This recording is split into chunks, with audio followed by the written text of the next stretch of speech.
तीन खबरों पर तफसील से हम बात करेंगे। पहली खबर, इमरान खान की पुरानी वीडियोज़ ने एक नया रिकॉर्ड कायम कर दिया है। ये रिकॉर्ड क्या है?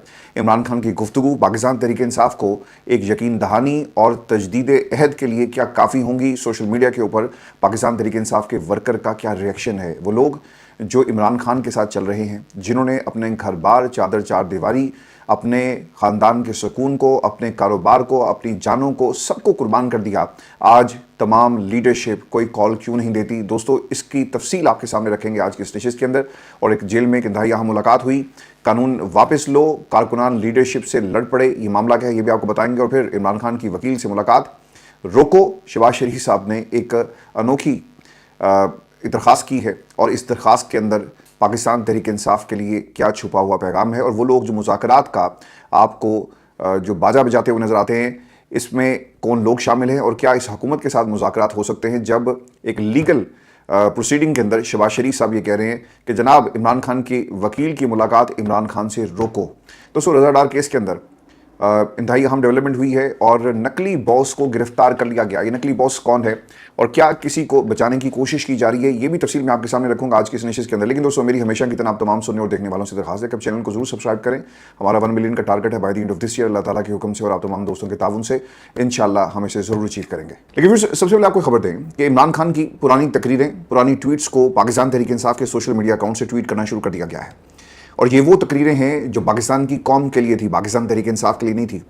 दोस्तों, सियासी जो लीडर होते हैं ना, वो किसी एक सियासी जमात से ताल्लुक़ रखते हैं, लेकिन इमरान खान आने वाली नस्लों का लीडर है, तो ये बात आपने याद रखनी है। और ख़ास तौर पे इस तकरीर को सुने जिसमें वो पाकिस्तान की आवाम से मुखातिब हैं, पाकिस्तान तहरीक इंसाफ से मुखातिब नहीं है। क्यों मुखातिब हैं ये मैं आपको आगे चलकर बताऊंगा, लेकिन सुने इमरान खान ने पाकिस्तान की आवाम को क्या कहा जब मुल्क के अंदर साजिश की जाती है। मीर जाफर और मीर सादिक जैसे किरदार आपकी जमात के अंदर मौजूद हों, पाकिस्तान में हुकूमत के अंदर मौजूद हों, जिन्होंने फैसिलिटेट किया उन लोगों को जो 78 बरसों से इस निज़ाम को गिराते आए, बनाते आए और अपने हाथों से तबाह बर्बाद करते आए, ये उनको पैगाम था। सुने इमरान खान ने पाकिस्तान की आवाम के नाम क्या पैगाम जारी किया। ये इमरान खान की गुफ्तगू पाकिस्तान के अंदर अपनी सियासत को चमकाने के लिए नहीं थी। इमरान खान उम्र के उस हिस्से में थे जब उन्होंने ये गुफ्तगू की पाकिस्तान की आवाम को मुखातिब करते हुए, जब वो आसानी से रिटायरमेंट लेकर घर बैठ सकते थे, दुनिया उनके कदमों में थी, हर आसाइश को एंजॉय कर सकते थे, लेकिन उन्होंने अपनी ज़िंदगी के आखिरी दिनों को पाकिस्तान की आवाम के लिए वक्फ कर दिया। आप क्या ये कुर्बानी नवाज शरीफ से, शहबाज शरीफ से, इनके ख़ानदान वालों से एक्सपेक्ट कर सकते हैं कि वो कुर्बानी देंगे? वो कभी भी नहीं देंगे। नवाज शरीफ साहब ने कॉम्प्रोमाइज़ कर लिया। नवाज शरीफ साहब को पाकिस्तान की सियासत से हमेशा के लिए माइनस कर दिया गया और जब उनको मौका मिला तो उन्होंने वही राग लापा कि मुझे क्यों निकाला। इमरान खान पाकिस्तान की आवाम को मुखातिब करके कहते हैं कि मुल्क के अंदर साजिश हुई, इस साजिश को कौन रोकेगा? तुम लोग रोकोगे। ये मेरा पैगाम पाकिस्तान तहरीक इंसाफ के लिए नहीं है, एक सियासी जमात के लिए नहीं है, वर्कर के लिए नहीं है, बल्कि पाकिस्तान की आवाम के लिए कि वक्त हुआ जाता है कि इनकलाब को बर्पा किया जाए। दो चीज़ों से इमरान खान ने पाकिस्तान की आवाम को वार्न कर दिया था। एक वो लोग जिन्हें बाहर की ताकतों ने पाकिस्तान के अंदर मुसल्लत किया और कठपुतली हुकूमत पाकिस्तान के अंदर बना दी गई, यानी पुतले जिनको किसी की मर्ज़ी के मुताबिक जो है वो चलाया जा सकता है। दूसरी चीज़, इमरान खान ने पाकिस्तान की आवाम को ये बता दिया कि मैं मर जाऊंगा लेकिन कभी भी इन लोगों के आगे सरेंडर नहीं करूंगा। इन्होंने मुझे जेल में डालना है, डाल दें, लेकिन पाकिस्तान की आवाम के लिए ये कोशिश जारी रहेगी। इमरान खान तो अपनी कोशिश 3 साल से कर रहा है, लेकिन लोग कहाँ हैं? जब मैं लोगों की बात करता हूँ तो मेरी मुराद इन 300-400 खंभों की है जिन्होंने इमरान खान के नाम के ऊपर पिछले 2.5 वर्षों से सियासत की है। आज ये अगस्त में 5 अगस्त को इमरान खान को जेल के अंदर पूरे 3 बरस हो जाएंगे, लेकिन आपको पाकिस्तान तहरीक इंसाफ कहीं नज़र नहीं आती। अब आ जाते हैं कि वो लोग जो इमरान खान के नाम के ऊपर सियासत करते हैं और वो लोग जो मुज़ाकरात की बात बार बार करते हैं। आपको शहबाज शरीफ की एक दरख्वास्त के अंदर जो अदालत में जमा करवाई गई, इस पूरी हुकूमत की कारस्तानी, इस हुकूमत का मुज़ाकरात के ट्रक के पीछे इनको लगाना, बत्ती के पीछे लगाना, ये क्या था ये मैं आपको सुना देता हूँ। वज़ीर-ए-आज़म शहबाज शरीफ ने इमरान खान से उनके वकील की मुलाकात की मुखालफत कर दी, अदालत से दरख्वास्त मुस्तरद करने की इस्तदा कर दी। मामला कुछ यूँ हुआ जी, और ये साकिब बशीर साहब की, मैं वॉल से आपके लिए तमाम चीज़ें पढ़ रहा हूँ चूँकि Saqib Bashir is a court reporter. उन्होंने क्या कहा, मामला कुछ यूँ है कि लाहौर सेशन कोर्ट में वज़ीर-ए-आज़म शहबाज शरीफ के इमरान खान के खिलाफ हतक इज़्ज़त केस की समाअत में इमरान खान के वकील ने दरख्वास्त दी कि मैंने अपने क्लाइंट यानी इमरान खान से जेल में इस केस के हवाले से मुलाकात करनी है। इसमें शहबाज शरीफ ने अदालत से जवाब मांगा, जो वज़ीर-ए-आज़म शहबाज शरीफ के दस्तखत के साथ उनके वकील ने लाहौर की अदालत में जमा कराया, जिसमें शहबाज शरीफ ने इमरान खान से जेल में उनके वकील की दरख्वास्त की मुखालफत की और दरख्वास्त बदनीयती पर मबनी करार देकर मुस्तरद करने की इस्तदा कर दी।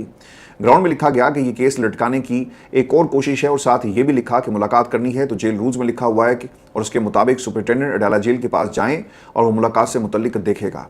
अब देखें, अब किसी को कोई शक तो नहीं रह गया। वो लोग जो हमें बार बार ये कहानी सुनाते हैं ना کہ حکومت تو مل بیٹھ کر بات کرنے کے لیے تیار ہے. آپ جائیں, کمیٹی بنا دی گئی. کل بھی کسی نے بھاشن دیا تھا کہ ہم جائیں گے, اور فواد چوہدری روز ہمیں بھاشن دیتے ہیں کہ ملاقات ہونی چاہیے, راستہ نکالیں. جو شخص عدالت کے اندر جا کر یہ کہتا ہے کہ اڈیالہ جیل کا سپرنٹینڈنٹ اس بات کا فیصلہ کرے گا, پیچھے کیا رہ جاتا ہے؟ یہ مذاکرات نہیں ہونے. میں آپ کو پچھلے 2.5 برسوں سے مسلسل یہ کہہ رہا ہوں کہ ان کی اوقات نہیں ہے. جیل سے بھی پیغام یہ آیا کہ ان کی حیثیت نہیں ہے, انہیں اجازت لینی پڑتی ہے. اور آج دوستو انہوں نے اس بات کے اوپر مہر لگا دی کہ پاکستان میں ہم عمران خان کی وکیل سے ملاقات نہیں ہونے دیں گے. اور بدنیتی پر ایک چیز مبنی ہے, تو وہ لوگ کس طرح سے عمران خان کے راستہ ملاقاتوں کا کھولیں گے, ان کے دیگر کیسز میں عمران خان کی ملاقاتیں کروائی جائیں گی. یہی اپوزیشن کا مطالبہ ہے جو ہمیں پورا ہوتا ہوا نظر نہیں آتا. آج کے بعد شہباز شریف صاحب کے پاس جا کر سر پٹکنا, اور جو انہوں نے اس دن کیا اسمبلی کے فلور کے اوپر, وہ چل کر گئے برسٹر گوہر کے پاس, اچکزئی کے پاس, انہوں نے ہاتھ ملائے, تصویریں اتری, اسد کیسر صاحب بھی وہاں پر کھڑے تھے. یہ کوئی لوگوں سے پوچھے جو بار بار کہتے ہیں کہ مذاکرات کا راستہ ہمیں نکالنا ہوگا, ہم اس کو مورلی جو ہے وہ ون کر کے دکھائیں گے. دیکھیں پاکستان کی سیاست اس موڑ پر آ کر کھڑی ہو گئی ہے جہاں پر آپ کو فیصلہ کرنا ہے کہ آپ کو کس قسم کا پاکستان چاہیے. پاکستان کی اپوزیشن نے تو فیصلہ کر لیا کہ وہ ان کرسیوں کے ساتھ لٹکے رہیں گے لیکن عمران خان کے لیے کچھ نہیں کریں گے. ہاں کبھی کبھی تقریریں ہوں گی, عمران خان کی جو گرفتاری کو 3 سال مکمل ہو گئے اس پر کوئی احتجاج کر دیا جائے گا. نوعیت کیا ہوگی یہ نہیں ہمیں بتایا گیا. دوستو آج میں نے پاکستان کے اندر بہت سارے دوستوں کی ٹویٹس کو پڑھ رہا تھا. جب خان صاحب کی اس تقریر کو شیئر کیا گیا, اس میں بہت سارے ایسے اکاؤنٹس تھے جنہوں نے پاکستان میں جمہوریت کے لیے قربانی دی. ان کا پاکستان میں کسی عہدے سے کوئی تعلق نہیں ہے.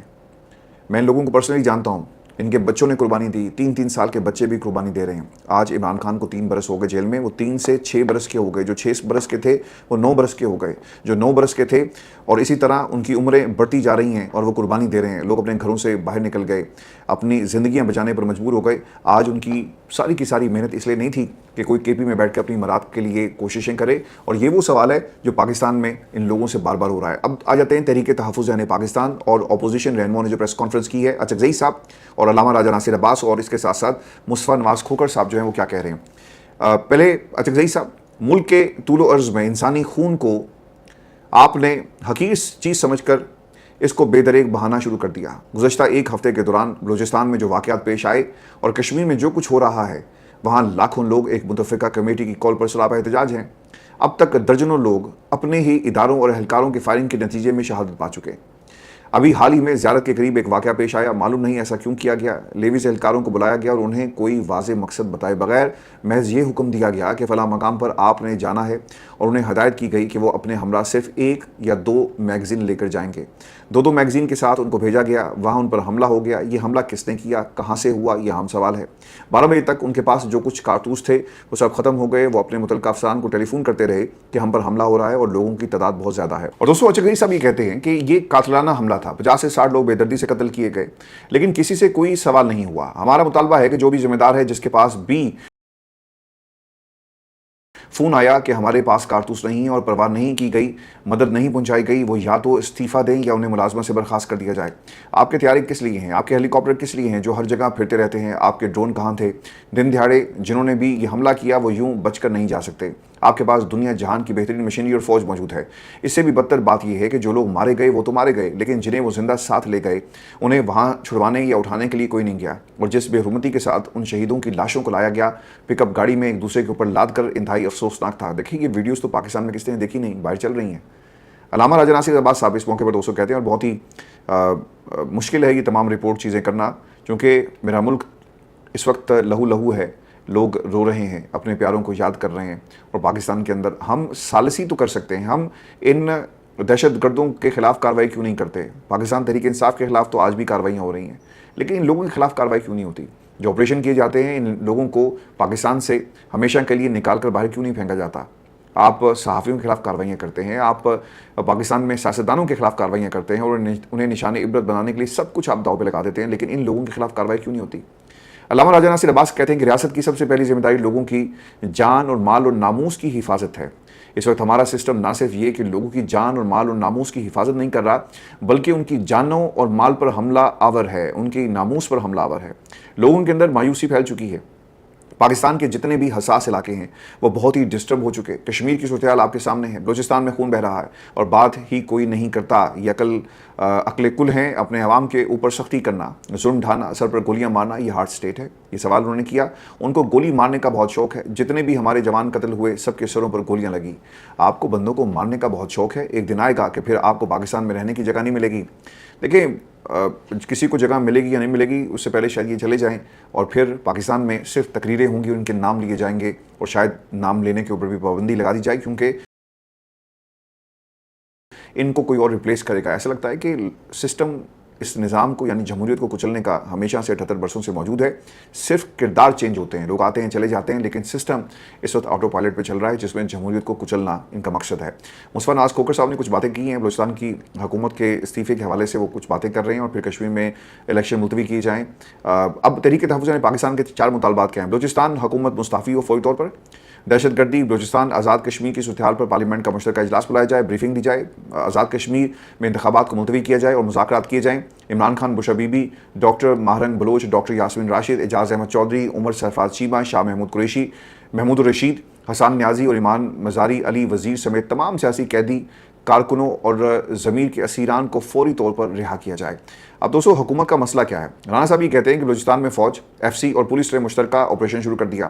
بلوچستان میں کلدم تنظیموں کا سیاسی مطالبوں سے کوئی تعلق نہیں ہے۔ ڈیم کی حفاظت کے لیے قائم پولیس چوکی پر دہشت گردوں نے حملہ کیا۔ دہشت گردوں نے یہ حملہ علاقے کو اندھیرے میں دھکیلنے اور پانی تنصیبات کے خلاف کیا۔ تو سوال تو ان سے ہوگا نا کہ پاکستان کی حکومت کیا کر رہی تھی؟ یہ آپ کی ذمہ داری تھی کہ آپ کچھ کرتے، آپ کی حکمت عملی کیا ہے اور آپ نے کیا کچھ کیا؟ بلوچستان میں جو کچھ ہو رہا ہے وہ سیاسی بحران، امن و امان یا دہشت گردی کا مسئلہ نہیں، بلکہ بھارت کی جانب سے باقاعدہ مسلط کی گئی جنگ ہے۔ افغانستان بطور پراکسی استعمال ہو رہا ہے۔ بھارت کے خلاف عالمی فورمز پر ثبوت لے جانے کا فیصلہ ہو چکا۔ دیکھیں آپ لے کر جائیں، اس سے پہلے بھی آپ نے تمام باتیں کی، لیکن جب کوئی یہ کہتا ہے نا کہ جناب یہ سیاسی بحران نہیں ہے، امن و امان یا دہشت گردی کا مسئلہ نہیں، اور پھر اور ہے کیا؟ کہ جو جن بچوں کو، نوجوانوں کو، فوجیوں کو، پولیس والے ہمارے جو بھائی تھے ان کو شہید کیا گیا، کیا ان کو پھول کے ہار پہنائے گئے؟ ان کے سروں میں گولیاں ماری گئی، ان کے جسم کی بے حرمتی کی گئی، اور رانا صاحب کہتے ہیں کہ جناب یہ دہشت گردی کا معاملہ نہیں ہے۔ پاکستان کی حکومت کو سوچنا ہوگا کہ آپ ہارڈ اسٹیٹ، آپ نے پورے ملک کے اندر اس سے کیا کیا ہوا؟ سینسرشپ۔ بلوچستان نہیں چلے گا، بلوچستان کے حالات رپورٹ نہیں ہوں گے۔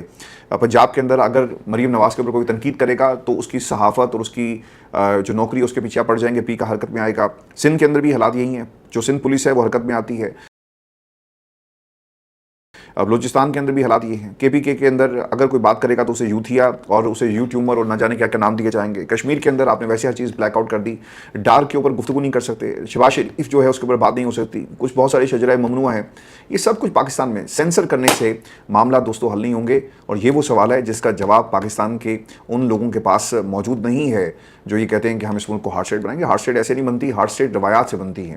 ہارڈ اسٹیٹ جو ہے وہ پاکستان کے اندر آئین اور قانون کی بالادستی سے بنتی ہے۔ لوگوں کو پتا ہونا کہ یار ملک میں قانون بہت تگڑا ہے، اگر ہم نے کچھ غلط کیا تو قانون حرکت میں آئے گا، لیکن یہاں پہ قانون حرکت میں نہیں آتا، صرف آپ کی خواہشات کے خلاف اگر کوئی کام ہو جائے تو یہاں پہ ڈنڈا حرکت میں آتا ہے۔ اور دوستو فواد چوہدری صاحب جو ہیں وہ ایک بار پھر ایکٹیو ہوئے، انہوں نے اسیران سے ملاقات کی، جس میں تمام اسیران کا نام لے کر شاہ محمود قریشی صاحب کو ایٹریبیوٹ کرتے ہوئے انہوں نے کہا کہ عاصم منیر صاحب نے فیلڈ مارشل جو بین الاقوامی ڈپلومیسی کے ذریعے انتہائی اہم مسئلے کو حل کیا، وہی ضرورت اس امر کی ہے کہ ملک کے اندر سیاسی استحکام کے لیے ڈائیلاگ کا آغاز ہو۔ دیکھیں ڈائیلاگ کا تو حال ہمیں سنا دیا، کون سے مذاکرات کی آپ بات کر رہے ہیں؟ دہشت گردوں سے آپ مذاکرات کریں گے؟ پاکستان میں پاکستانیوں سے مذاکرات کریں گے؟ کس سے آپ مذاکرات کریں گے؟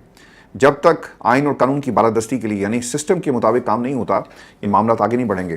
دوستو جب آپ کانسٹیٹیوشن سے ہٹ کر کوئی فیصلہ کرتے ہیں نا تو پورے کا پورا نظام ڈیریل ہو جاتا ہے، کیونکہ پسند ناپسند آپ کی خواہشات، ان خواہشات کی تکمیل کے لیے کام شروع ہو جاتا ہے۔ کانسٹیٹیوشن ایک ایسا سپریم ڈاکومنٹ ہے جس کے مطابق آپ کو مینون کام کرنا ہوتا ہے، لیکن پاکستان میں کوئی کام ایسا آپ کو ہوتا ہوا نظر نہیں آئے گا۔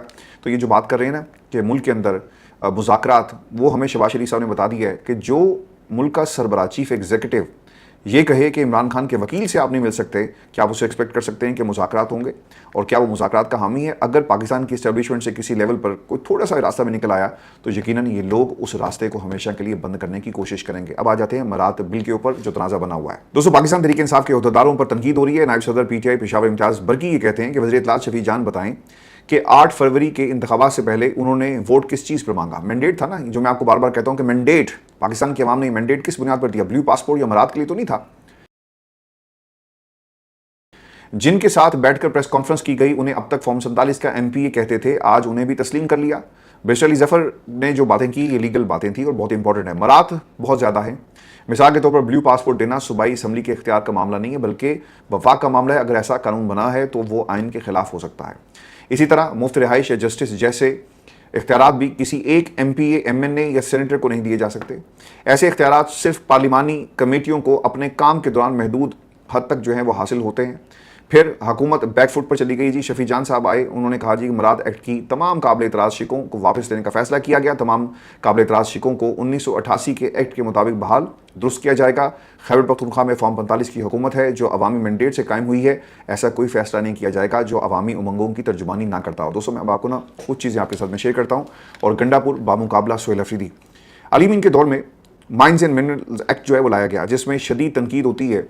और फिर इस तनकीद के बाद अली मीन गंडापुर ने कानून की आगाही के लिए सेशन कराए। असम्बली के अंदर ब्रीफिंग का एहतमाम किया गया, लेकिन पार्टी कारकुन अपनी बात पर कायम रहे, जिसके बाद वो कानून पास नहीं हो सका। सोहेल अफरीदी के दौर में खामोशी से छुपकर असम्बली मराती कानून पास कराया गया। उम्मीद थी कि लोग गाफिल रहेंगे और मामला आगे बढ़ता रहेगा, लेकिन बात सामने आ गई। पार्टी कारकुनान ने किसी किस्म का दिफा नहीं किया। वज़ीर इत्तलात और पूरी हुकूमती टीम ने अपोजिशन को मिलाकर भी कोशिश की, लेकिन कारकुन डट गया और अब वो कानून वापस हो रहा है। ये एक आपको फ़र्क नज़र आएगा। दोस्तों कारकुन जो है ना वो वफादार भी है और समझदार भी है। दूसरी तरफ नून लीग के जो लोग थे वो खामोशी से बैठे रहे। इसके अलावा गवर्नर फैसल करीम गुंडी ने एक इंटरव्यू में कहा था कि जब इस हफ्ते खैबर पख्तूनख्वा असम्बली के अरकान की मराद का कानून अचानक सामने आया तो गवर्नर साहब ने दावा किया कि ये बिल तो उन तक पहुँचा ही नहीं, जब पहुँचेगा तो वो इस पर बिल्कुल साइन नहीं करेंगे, बिल्कुल इसे इख्तलाफी नोट के साथ जो है वो वापस भिजवाया जाएगा। लेकिन दोस्तों हकीकत कुछ और निकली। वो तो खुद कोई 2 माह कबल इंतहाई तेज़ रफ्तारी से मराद के इस बिल को कानून बना चुके थे। बिल असम्बली से 30 अप्रैल को मंजूर हुआ और गवर्नर साहब 6 मई को इसकी मंजूरी दे चुके हैं। और कुंडी साहब ने पाकिस्तान के टेलीविजन चैनल्स पर बैठकर ये झूठ बोला। अब होगा क्या? उनके पास 10 रोज़ के अंदर इसे असम्बली को नज़रसानी के लिए वापस भिजवाने का इख्तियार मौजूद था, मगर उन्होंने 1 हफ्ते के अंदर बर्क रफ्तारी से इसकी मंजूरी दी और इसका नाम जो है वो तक नहीं लिया गया। यानी किसी ने ये नहीं कहा कि जनाब ये क्या होने जा रहा है। अब पार्लियामेंटेरियंस क्या कहते हैं? सहाफ़ी रऊफ़ क्लासर साहब ने जी इसके ऊपर लबकुशाई की है और उनकी गुफ्तगू क्या है, बड़ी इंटरेस्टिंग है। वो ये कहते हैं कि अरकान पार्लियामेंट के मुताबिक हाज़िरियों के लिए रजिस्टर रखा हुआ है, बायोमेट्रिक नहीं करवाते और एक दूसरे की हाजिरियाँ लगाते हैं। आप जाएँ ना जाएँ आपको अलाउंस मिलना चाहिए। देखें तनख्वाह, अलाउंस, मराद, TADA, डेली अलाउंसेस, ये सब कुछ जो हैं आपको दिए जाते हैं और उसके लिए तमाम कोशिशें कर रहे हैं। बायोमेट्रिक होगा ना तो आपको खुद जाना पड़ेगा, लेकिन अब हुआ ये है कि बायोमेट्रिक की जगह सिर्फ एक रजिस्टर रखा गया जहाँ पर हाजिरी लगाई जाती है। कोई भी लगा सकता है, आप मेरी लगा दें, मैं आपकी लगा दूंगा। And this is how they are actually dealing with this matter. दोस्तों अब आपको एक खबर और भी दें। नज़रदार साहब का जो केस है ना, मरात बिल के अंदर कहीं गायब हो गया है और पाकिस्तान के अंदर मरात की बात हो रही है, बलूचिस्तान की खैर बात वैसे नहीं होती। तो एक जो सेंसरशिप हमें एक और नजर आई वो सियासी खानदानों के केसेस थे। रज़ा डार केस में जो अहम मोड़ आया वो क्या था? अहम मोड़ ये जी कि रज़ा डार केस में गिरफ्तार मुबीना बॉस वहीद के अहल खाना के मुताबिक वहीद को अदालत पेश नहीं किया गया। वालदा ने लाहौर हाई कोर्ट में पिटीशन दायर की है। वकील राना इंतज़ार ने बताया कि वहीद सादा एक शख्स है, अंग्रेज़ी नहीं बोल सकता। गैर मुल्की ख़वातीन ने बताया था कि बॉस फर अंग्रेज़ी बोलता था, यानी इन्होंने जल ही जो बॉस है उसे पकड़ लिया। अब अगर इसे अदालत में पेश नहीं किया गया तो पहले तो उसको मार रहे होंगे और उसकी तबीयत साफ़ कर रहे होंगे, उसे मना रहे होंगे कि बताओ कि तुमने क्यों ऐसा किया, और बड़े घर के बच्चे को शायद अब बचा लिया जाए। दोस्तों हुकूमत की कारकर्दगी का ये भी मैं आपको बताता हूँ। और ख़बर ये आ रही है कि पेट्रोल की कीमत में जी इजाफा हो गया और हुकूमत ने खाम तेल की कीमतों में इजाफे का बोझ आवाम को मुंतकिल करने का फैसला कर लिया। पेट्रोल की कीमत में 13 रुपये 18 पैसे फ़ी लीटर इजाफा हुआ। पेट्रोल की नई कीमत 310 रुपये 71 पैसे फ़ी लीटर मुकर्रर की गई है। हाई स्पीड डीजल 13 रुपये 80 पैसे फ़ी लीटर महंगा और हाई स्पीड डीजल की नई कीमत 323 रुपये 30 पैसे फ़ी लीटर मुकर्रर की गई। नई कीमतों का इतलाक 11 जुलाई 2026 से होगा। दोस्तों इससे पहले जब पेट्रोल की कीमत कम हुई तो हुकूमत ने आलमी मार्केट के हिसाब से कम नहीं की, लेकिन अब इजाफा हुआ तो पूरे का पूरा बोझ आवाम के ऊपर डाल दिया गया। यानी ये इंतजार कर रहे थे कि कुछ हो। दूसरा, रिपोर्ट के मुताबिक पास्को ने 2021 में 3 अरब 94 करोड़ रुपए मुनाफा कमाया। 4 साल बाद 2025 में नुकसान 20 अरब रुपए से भी बढ़ गया।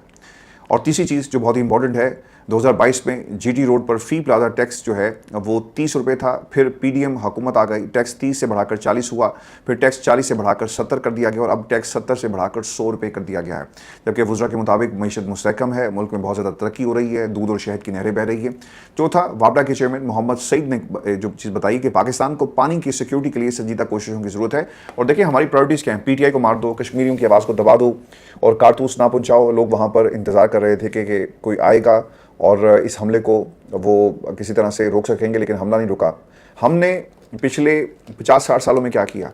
मुल्क में तरबेला और मंगला डैम के बाद एक भी डैम नहीं बनाया गया। अगर आप भारत की एग्जांपल देखें तो वहाँ पर तकरीबन कोई 5000 के करीब डैम बनाए गए। तो वो हमसे आगे क्यों जा रहे हैं? दुनिया की एक बड़ी इकोनॉमी क्यों बन गई? इसकी बुनियादी वजह ये थी कि कम से कम वो अपने लोगों के साथ मुखलिस हैं। हमारी तरह यहाँ पर इक़्तिदार के ऊपर शब खून नहीं मारा गया, किसी ने आकर अपनी मर्ज़ी को पाकिस्तान की आवाम के ऊपर मुसल्लत नहीं किया और कानून के मुताबिक, कॉन्स्टिट्यूशन के मुताबिक निज़ाम जो चलता रहा। अब उस माशरे में बहुत सारी प्रॉब्लम्स होंगी, लेकिन जहाँ तक जमहूरियत की बात है, आपको वो कहानी जो पाकिस्तान में आप देखते हैं ये वहाँ नज़र नहीं आती।